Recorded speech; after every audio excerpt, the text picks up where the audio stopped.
बिस्मिल्लाहिर्रहमानिर्रहीम।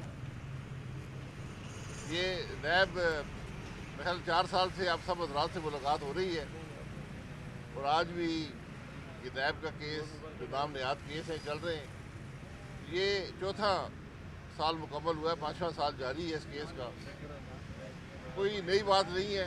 पिछली दफ़ा जो नैब का केस था मेरे ख़िलाफ़ वो 9-10 साल चला था, तो ये भी चलता रहेगा। मैं तो बार बार कहता हूँ कि इन केसों, इन अदालतों में कैमरे लगाएं और पाकिस्तान के अवाम को बताएं कि कौन सा जुर्म यहाँ पर हुआ है।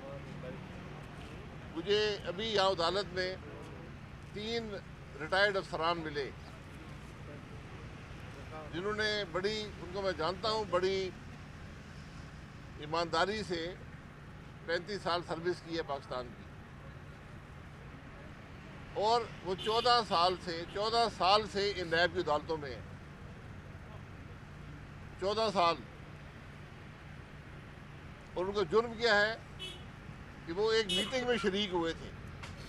उन्होंने कोई फैसला नहीं किया, उन्होंने कुछ नहीं किया। वो एक मीटिंग में शरीक हुए जहाँ पर कोई फैसला हुआ जिस पर नैब को एतराज़ है, और 14 साल में एक गवाह आया, केस नहीं चला।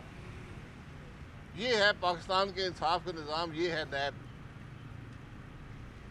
मेरी जो अरबाब इख्तियार है, अरबाब इक़्तिदार हैं, उनसे गुजारिश है कि ये निज़ाम होगा तो आपका मुल्क नहीं चलेगा।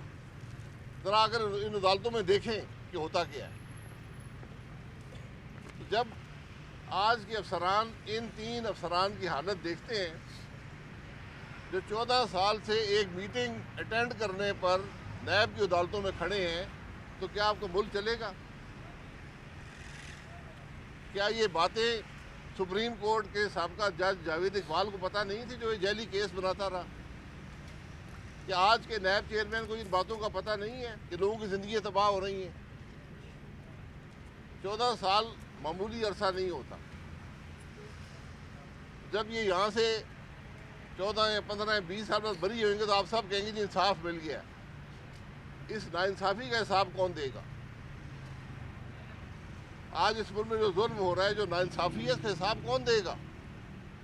ये वो बातें हैं जो हर वो मुल्क जिसमें आइन होता है, कानून होता है, वो इसके बारे में कार्रवाई करता है, अदालतें कार्रवाई करती हैं।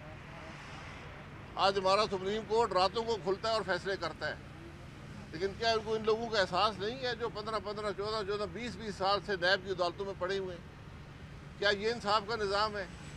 क्या इस तरह मुल्क तरक्की करेगा? ये वो सवाल हैं जिनका जवाब हमें चाहिए जनाब। कोई सवाल जवाब। सर आप इलेक्शन में नहीं लड़ रहा हूँ, 100 दफ़ा कह चुका हूँ यार। सर आपको नजर आ रहे हैं कि इलेक्शन हो रहे हैं? आपको जी, इलेक्शन के हवाले से आपको क्या लगता है? मुल्क का चीफ जस्टिस कह रहे हैं इलेक्शन होंगे, चीफ इलेक्शन कमिश्नर कह रहा है, वज़ीर-ए-आज़म कह रहा है। आपको उन पर यकीन नहीं है? सर लेवल प्लेइंग फील्ड की बात की जा रही है, लेकिन जिस तरीके से पाकिस्तान तहरीक इंसाफ को वर्कर कन्वेंशन भी नहीं करने दी जा रही, तो क्या समझते सर ये हवाई बातें ही या जो इस लेवल प्लेइंग फील्ड से तहरीक इंसाफ आई थी, आज भी वही हालात है। सर आपने जिस तरह से नैब के मुताबिक बात की, ये बताइएगा कि जो तोशाखाना नैब केस, अलकादिर ट्रस्ट नैब केस, क्या वो भी बदनीयत की कर रही है? मुझे नहीं पता। यही अदालतें हैं, यही इंसाफ का निज़ाम है। तो अभी इंसाफ मिलेगा, फिर वापस आपको 5-6 साल बाद इंसाफ मिल जाता है। तो भाई साहब ये बताएं, आपने अपनी कहा कि पार्टी के साथ आप नहीं है, क्या मैंने ये नहीं कहा मेरे भाई, मैंने ये नहीं कहा। मैंने कहा मैं इलेक्शन नहीं लड़ूंगा। तो नवाशी साहब ने आपसे रब्ता सर अभी किया है? कोर्ट रूम में नवाशी साहब मैंने ना रब्ता किया है, ना कोई ज़रूरत है। सर कोर्ट रूम में जब 13 तारीख की डेट हुई तो आपने कहा इस दौरान इलेक्शन भी लड़ लेंगे। जी, पाकिस्तान लड़ेगा ना। अच्छा